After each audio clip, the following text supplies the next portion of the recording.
Fala pessoal, aqui é Joca, a gente vai continuar a nossa série de vídeos sobre tomografia de crânio. Agora, a gente vai falar um pouco sobre os principais achados do trauma crânioencefálico, tanto parte óssea como parte vascular, danos parenquimatosos, a gente vai passar por tudo isso e revisar um pouco desse assunto que é muito importante na prática.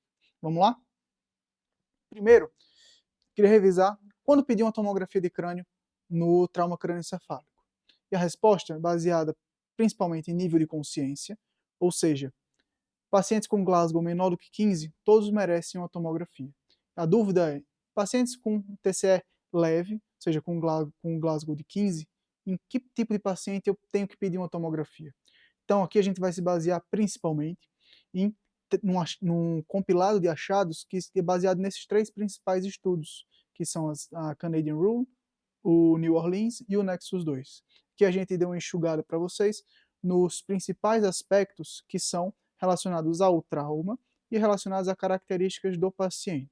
Aqui, principalmente se o trauma teve uma fratura craniana ou se foi um trauma penetrante no crânio, se foi um trauma de alto impacto, se o paciente está intoxicado, né, porque isso falseia o nosso exame neurológico, falseia a nossa percepção do paciente, né, tanto por álcool como por outras drogas, por outros medicamentos.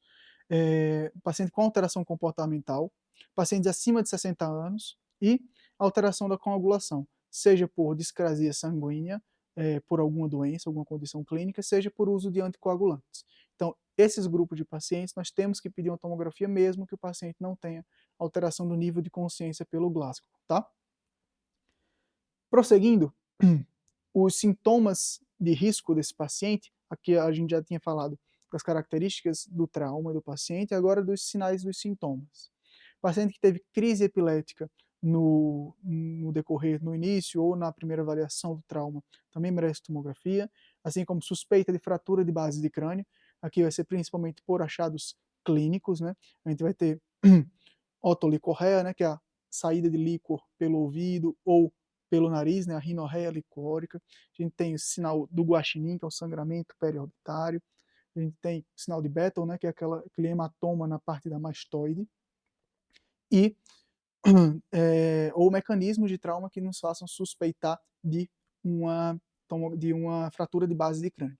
Outra questão importante, paciente que tem vômitos recorrentes, também um alerta para a gente pensar em hipertensão intracraniana, em lesões cranianas importantes. Pacientes que têm amnésia, seja anterógrada ou retrógrada, seja anterógrada ou não ao evento, né? Alguns estudos colocam 30 minutos, mas qualquer amnésia já é um sinal de risco para a gente pedir uma tomografia. E qualquer outro déficit neurológico, seja ele sensitivo, motor ou de nervos cranianos, por exemplo. Continuando aqui um pouquinho, a gente tem que a tomografia de crânio no TCE primariamente vai ser uma tomografia de crânio sem contraste. E aqui a gente vai ter dois principais grupos de achados desse exame. São os efeitos primários do trauma e os efeitos secundários do trauma. A gente vai rever eles aqui um pouquinho. Os efeitos primários do trauma vão envolver principalmente fraturas, lesões parenquimatosas, ou seja, lesões no encéfalo propriamente dito, e as lesões vasculares. Aqui, quando a gente pensa em fratura, a gente vai principalmente na janela óssea. Lembra que a gente falou lá na aula de conceitos básicos sobre janela? Essa janela óssea é essa que a gente está vendo aqui. A gente vai começar a ver o exame de cima para baixo. A gente tem que o osso é essa estrutura mais hiperdensa, e a gente deixou uma escala de tons de cinza de modo a maximizar a minha visão do osso. Ou seja, eu não quero ver agora o encéfalo, por exemplo.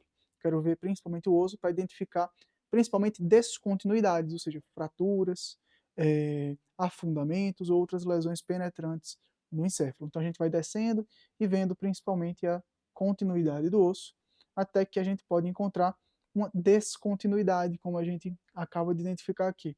Uma dica importante é sempre para que uma dúvida comum é: isso é uma fratura ou isso é uma sutura, né? Ou seja, é uma junção normal dos ossos. Sempre compara com um lado contralateral. Isso é importante porque a maioria das estruturas do nosso crânio vai ser simétrica. Então, se eu tenho uma descontinuidade no osso que eu não tenho do outro lado, tenho que levantar muito minha suspeita para uma fratura de crânio, como aqui a gente conseguiu ver. E ela se continua, né? Ou seja, a gente tem um corte mais acima e um corte mais abaixo ela também se continua, ou seja, é uma fratura linear aqui do crânio nesse exame que a gente está vendo. Continuando um pouco, chegamos nessa parte, que é uma parte muito importante. Essa parte que a gente está vendo aqui chama-se base do crânio. E essa, como a gente falou, né, na suspeita de base de crânio, temos que pedir uma tomografia. Por quê? Muitas estruturas importantíssimas passam aqui.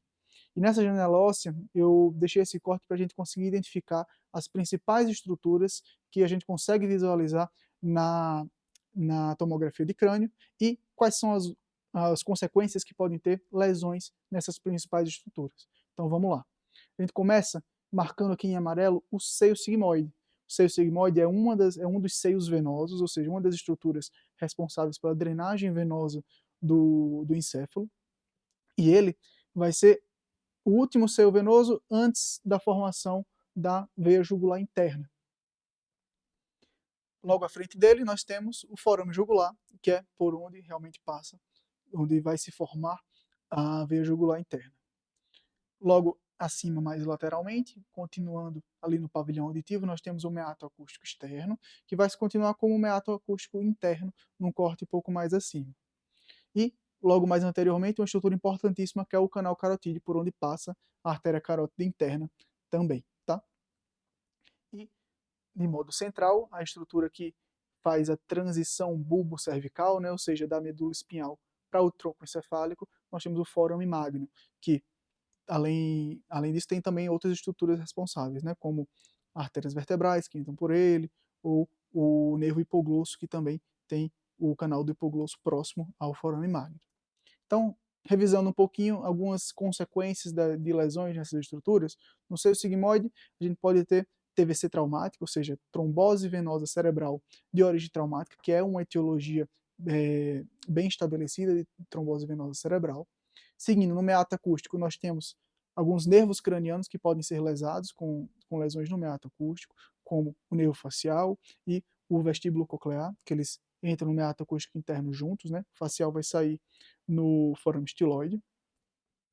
O forame magno, como a gente já falou, as artérias vertebrais que podem sofrer dissecção, podem sofrer estenoses locais, ou seja, podem fazer eventos neurovasculares agudos relacionados ao trauma. E também de nervo craniano a gente tem o hipoglosso, que tem o canal do hipoglosso que é na borda lateral do forame magno. O forame jugular, além da veia jugular interna, a gente tem os nervos cranianos glossofaríngeo, vago e acessório, ou seja, 9, 10 e 11.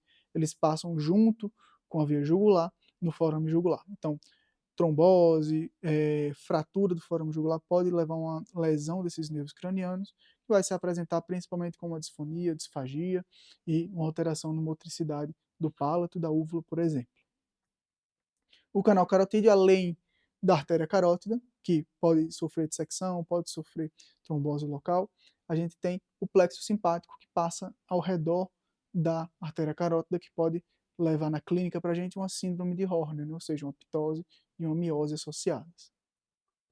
Esses são os principais achados aí que a gente pode ter de consequências de fratura de base de crânio e das lesões dessas principais estruturas. Aqui um outro corte para a gente identificar também uma fratura ali do osso occipital e uma fratura do côndilo occipital aqui à esquerda, né? Lembrando daquela questão da lateralidade, que está à direita da imagem e à esquerda do paciente. Então, a gente passa para as lesões vasculares. Aqui, nossa principal missão vai ser identificar os principais tipos de sangramento que estão relacionados com etiologia traumática. Então, a gente vai falar de 3 principais sangramentos. A hemorragia subaracnoide, que é a mais comum, o hematoma subdural, que é o segundo mais comum, e o hematoma epidural, também chamado de extradural. A localização desses sangramentos é em relação principalmente às meninges. A gente sabe que a gente tem a dura mater como uma estrutura mais fibrosa, mais resistente e mais externa das meninges. E geralmente ela está aderida às suturas, né? Ou seja, ao encontro dos ossos que formam o nosso crânio. Abaixo dela nós temos a aracnoide, que abaixo dela vai ter o espaço subaracnoide, que vai ser o espaço principalmente de circulação licórica, e colado no encéfalo a gente vai ter a pia mater. O hematoma subdural ele vai acontecer no espaço subdural, como nós já como nós já vimos, e a hemorragia subaracnoide também vai ser formada por lesões de pequenos vasos corticais, que fazem esse aspecto da hemorragia subaracnoide. Então, continuando, vamos falar de cada um aqui. Aqui nessa imagem a gente vê, por exemplo, essa parte pintada de vermelho, a gente vê uma estrutura hiperdensa preenchendo os sulcos. Aqui quando a gente vê preenchendo os sulcos, uma estrutura hiperdensa, a gente tem que lembrar de sangue, né? Osso é hiperdenso na tomografia, mas sangue também é. Porque quando a gente pensa em sangue, a densidade do sangue que extravasa dos vasos, ou seja, quando ele começa a coagular, a gente tem uma retração do trombo.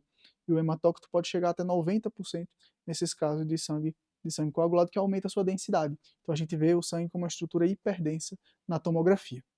Aqui, por exemplo, a gente vê uma hemorragia subaracnoide, ou seja, um sangue no espaço subaracnoide, na fissura silviana. Se a gente lembrar lá da nossa primeira aula de anatomia, está na fissura silviana ou no sulco lateral, queiram chamar como quiserem. Aqui, a hemorragia subaracnoide ela é o sangramento extraaxial, ou seja, um sangramento fora do parênquima, né, mais comum, mais comumente achado. Ele é formado por lesões de pequenos vasos corticais. Aqui, quando a gente pensa em lesões traumáticas, a gente pensa em hemorragia subaracnoide, geralmente que a gente chama de convexidade, ou seja, que estão fora do centro do encéfalo, ou seja, estão mais nas convexidades mais altas, preenchendo os sulcos mais periféricos, porque são relacionados mais ao impacto do trauma direto. Passando um pouquinho, a gente vai ver um pouco outro exame agora, começando lá de cima, a gente vê que a gente já está na janela convencional, ou seja, a gente quer ver um pouco mais parênquima, né?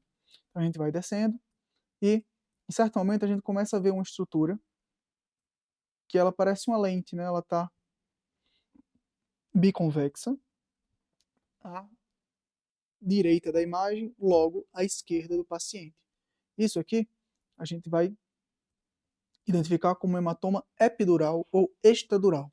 Geralmente, esse hematoma ele é mais comum em jovens e ele é relacionado principalmente a lesões arteriais, sendo a mais comum a artéria meníngea média. Esse sangramento ele acontece por um sangramento, né, por uma ruptura arterial, que ela vai começar a preencher de sangue e a descolar a dura mater do endósteo do crânio. Então a gente vai começar a ter uma estrutura com esse formato, que é um formato biconvexo. Uma coisa importante é, se a gente trocar essa janela por uma janela óssea, a gente vê que os hematomas epidurais geralmente são associados a fraturas cranianas, porque eles são geralmente relacionados a impactos a traumas de um impacto um pouco maior. Então aqui a gente tem dois exemplos de hematomas epidurais ou extradurais, um deles mais frontal à direita e outro mais temporoparietal à esquerda. Aqui os dois têm o mesmo formato. Olhem que eles têm um formato biconvexo, né? E eles têm conteúdo de sangue, ou seja, conteúdo hiperdenso. Uma coisa importante é a gente lembrar desse formato e da origem arterial deles. 10% podem ter origens venosas, e essas origens venosas geralmente são associadas a uma localização mais no polo temporal, ou seja, um corte um pouco mais baixo, mais anterior, que é a estrutura onde passa ali do seio cavernoso, próximo do seio cavernoso. O sangramento geralmente ele é restrito às suturas, né, ou seja, ao encontro dos ossos que formam um crânio. Né, a dura geralmente se adere com mais firmeza nessas suturas e não deixa o sangramento passar dessas suturas. Isso é uma dica muito importante para a gente. Outra questão é o intervalo lúcido que pode acontecer nesses sangramentos, ou seja, como ele é associado a traumas de grande impacto, o paciente pode ter uma alteração de nível de consciência na hora do impacto, ele retoma o nível de consciência e, com a progressão do sangramento e aumento da pressão intracraniana, todas as outras consequências, ele volta a perder o nível de consciência. Ou seja, ele teve um intervalo lúcido entre as perdas de consciência. Isso é um achado de alto risco aí para ter um hematoma epidural, tá? Prosseguindo, a gente vai ver outro exame agora. Então, começando a descer, a gente já vê uma assimetria importante, né? A gente vê principalmente um sangramento, né, uma estrutura muito heterogênea, né, tem partes mais hipodensas, partes mais isodensas e partes mais hiperdensas, né, que estão fora do encéfalo, ou seja, estão empurrando, estão esmagando o encéfalo para o outro lado, e esse sangramento está localizado aí à direita, no lado direito, né, à esquerda da imagem, à direita do paciente. Se a gente for descendo, a gente consegue ver que o formato dele é um formato côncavo-convexo, ou seja, um formato meio de banana. Esse formato é clássico dos hematomas subdurais. Os hematomas subdurais são aqueles que acontecem logo abaixo da dura mater, né, entre a dura e a aracnoide. Aqui, esse sangramento ele não é restrito às suturas, ou seja, ele consegue se espalhar praticamente de maneira hemisférica, geralmente. E ele pode ser fino, pode ter uma dificuldade de percepção dele, que aí entra também de novo a importância do janelamento, ou seja, a gente mudar a escala de cinza para a gente ver se consegue identificar algum sangramento. Aqui, esse exame que a gente está vendo é um exame que é bem comum, principalmente em pacientes mais idosos, né? E que, se a gente for caracterizar, a gente viu que o sangue novo, ou seja, o sangue agudo, ele é uma estrutura hiperdensa na tomografia, mas à medida que a gente tem a cronificação desse sangue, a gente tem uma diminuição da densidade gradativamente. Ou seja, quando a gente vê esse exame nesse corte, por exemplo, a gente vê que tem estruturas mais hiperdensas, hipodensas e isodensas, ou seja, isso reflete para nós que é um sangramento que pode ter tido vários tempos, como esse paciente teve. Ou seja, um paciente que ele tinha um hematoma subdural crônico que foi agudizado, ou seja, ele teve um novo sangramento em cima de um sangramento mais antigo. Isso é uma coisa bem importante também da gente avaliar. Então, a gente desce um pouquinho e aqui é uma outra tomografia, também de um subdural, que tem um componente agudo muito mais importante. Tem desvio de linha média, tem herniação, que a gente vai falar um pouco mais depois, e quando a gente bota no corte coronal agora, a gente consegue ver bem o desvio da linha média, o formato côncavo-convexo, realmente, que preenche todo esse hemisfério cerebral.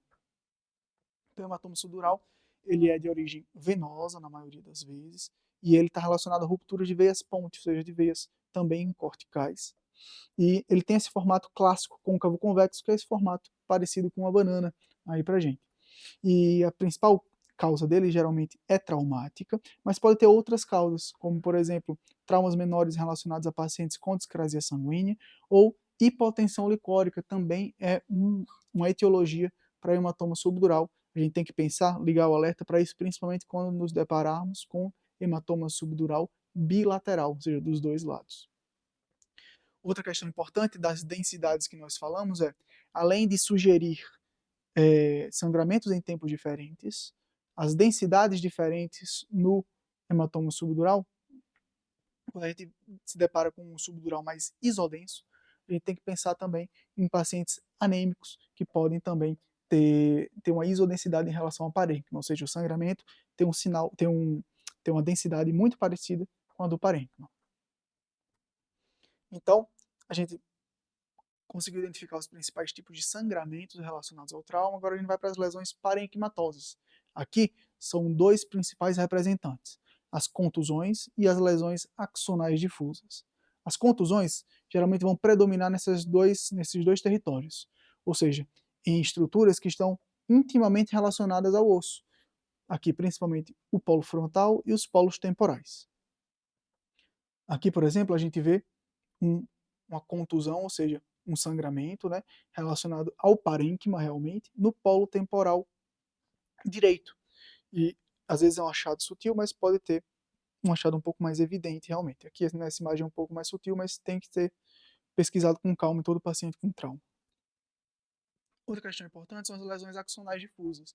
Elas aparecem principalmente como hiperdensidades, que são fora do córtex, ou seja, um pouco mais abaixo do córtex, são na substância branca. Aqui, o principal mecanismo relacionado às lesões axonais difusas são aceleração e desaceleração bruscas. Principalmente, a gente pensa que a lesão axonal é uma lesão de fibras, ou seja, a aceleração e desaceleração bruscas causam lesões em fibras que podem levar a esse aspecto mais hiperdenso na região subcortical. Na imagem da direita, nós temos também uma lesão axonal em tronco cefálico. Isso é muito importante, porque se a gente pensar, o tronco cefálico é um conjunto muito denso de fibras que funciona como um pivô, ele está no centro do encéfalo. Então, qualquer desaceleração ou aceleração brusca torsional vai levar a lesões axonais difusas no tronco cefálico. Vamos falar de um ponto muito importante que são as herniações agora. Quando a gente pensa em sangramentos, em lesões vasculares relacionadas ao trauma, um grande ponto de preocupação são as herniações do cérebro, né? Aqui a gente vai falar das principais delas. Para avaliar, a gente principalmente vai pegar um corte de tomografia mais ou menos nesse nível, ou seja, na altura dos ventrículos laterais, e vai traçar uma linha média, como a gente traçou aqui. Então a gente vai procurar uma estrutura chamada septo pelúcido, e a gente vai traçar uma linha também paralela a ela, como a gente fez aqui. O septo pelúcido ele é a junção entre os dois lados dos ventrículos laterais. É uma estrutura que geralmente fica na linha mediana em pessoas que não têm desvio de estruturas da linha mediana, e a gente compara, a gente vê se tem desvio, comparando a posição do septo pelúcido com a linha média que nós traçamos. Aqui, por exemplo, nós temos um desvio de linha média, um desvio de estruturas da linha mediana de grande magnitude. Isso a gente vai olhar em outros cortes, vai caracterizar um pouco melhor em outros cortes, mas a gente chama principalmente da herniação subfalcina, ou seja, quando o giro do símbolo, que está em um lado, passa por baixo da foice do cérebro e causa esse desvio das estruturas. A gente vai ver um pouco melhor em outros cortes. Vamos com calma. Então, outros achados importantes em herniação subfalcina é que a gente delimitou ali ó, um septo pelúcido e a gente tem uma dificuldade de drenagem, de escoamento da circulação licórica. Ou seja, eu tenho um lado meu que está apertado, ou seja, um lado dos ventrículos laterais que está sofrendo mais pressão e outro lado que está com dificuldade de estabelecer a circulação licórica. Então, eu posso ter uma hidrocefalia contralateral por obstrução desses pontos de drenagem. Outra coisa que é muito importante, que pode acontecer também, é um AVC secundário, uma obstrução da artéria cerebral anterior. Lembrar que a artéria cerebral anterior é principalmente responsável pela irrigação da parte medial dos lobos frontais. E aqui, o giro do símbolo, quando ele passa por baixo da foice do cérebro, ele pode causar uma obstrução dessa artéria cerebral anterior. Aqui em outro corte, como a gente tinha falado, a gente tem a herniação, né? Ou seja, quando a gente passa o giro do símbolo por baixo da foice do cérebro, a gente vai identificar essas estruturas para vocês já já. Aqui o que a gente tinha falado também da isodensidade, né? Ou seja, essa tomografia, na parte anterior dela, a gente tem estruturas mais hipodensas que a gente identifica como sangramentos, mas na parte mais posterior, vejam que está com a mesma densidade praticamente do parênquima, né? Então isso aí é muito importante para a gente aumentar o limiar de suspeição e melhorar um pouco a janela do exame, ver com mais calma, discutir com o radiologista para ver realmente a, a presença de um subdural. Tá? Aqui, aproveitando para assinalar um pouco as estruturas para vocês, a gente tem a tenda do cerebelo e a foice do cérebro como principais pregas durais, né, ou seja, vaginações da dura mater, que fazem divisões no nosso encéfalo. E aqui no meio a gente tem o mesencéfalo. Esse paciente ele também tem um sinal que deve chamar a atenção para a gente, que é o quê? A gente não consegue ver aquele Mickey Mouse, ou seja, a gente não consegue ver aquela estrutura como o mesencéfalo, como a gente viu lá na aula de anatomia. Vamos ver um pouquinho mais para frente. Aqui, por exemplo, a gente compara. A imagem da esquerda, a gente tem um exame normal, ou seja, eu consigo delimitar, consigo ver as cisternas da base muito bem e consigo delimitar o mesencéfalo como estrutura do tronco cefálico separada do resto. No exame da direita, a gente tem um paciente com herniação uncal, ou seja, um outro tipo de herniação que a gente vai falar aqui, e que um dos sinais de risco para isso também é você não conseguir mais delimitar tanto as cisternas da base como o mesencéfalo. Então aqui a gente vê que a gente não consegue ver muito bem. A esquerda a gente consegue delimitar e a direita a gente não consegue. A gente consegue ver só um pouquinho de líquor na parte mais posterior e a gente vê também uma assimetria dos córneos laterais, dos córneos temporais dos ventrículos laterais, que são essas estruturas de líquor que ficam na altura desse corte. Dando um zoom aqui, a gente vai ver algumas estruturas que são importantes para essa herniação uncal. Que parte do cérebro é essa que a gente chama de uncus e quais as consequências que ela pode trazer. Aqui, a gente tem o mesencéfalo, que a gente assinalou aí em verde para a gente. A gente tem o polígono de Willis, que ele é a junção de vários vasos, né? A artéria carótida interna, cerebral média, cerebral anterior e as comunicantes, tanto anterior como posterior, e a artéria cerebral posterior. Ou seja, são as principais estruturas vasculares do nosso encéfalo. Elas ficam nessa posição. Outra questão importante é o nervo óculo-motor, que ele sai também do mesencéfalo e passa próximo à artéria comunicante posterior, também nessa posição. E aqui, uma coisa importante para a gente lembrar é pacientes com trauma, pacientes ou com alteração do nível de consciência, são pacientes que devem ter nós devemos ter muita atenção na avaliação pupilar. Por quê? Herniações uncais, principalmente,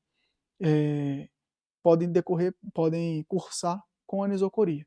E a anisocoria é o achado de exame físico mais relacionado a alterações estruturais, mais relacionado a alterações estruturais de coma, né? Ou seja, paciente com alteração de consciência que tem anisocoria é o achado mais importante para nós pensarmos em uma causa estrutural. É isso que a gente quis dizer. Então, ficar muito atento para a anisocoria e para alterações da motricidade ocular, principalmente. E também para a ptose, que são todos os achados relacionados à lesão do nervo oculomotor. Então, naquele corte coronal, a gente vai ver um pouquinho melhor também as estruturas. A gente tem a foice do cérebro lá em cima e a tenda do cerebelo um pouco mais embaixo, assinaladas em amarelo.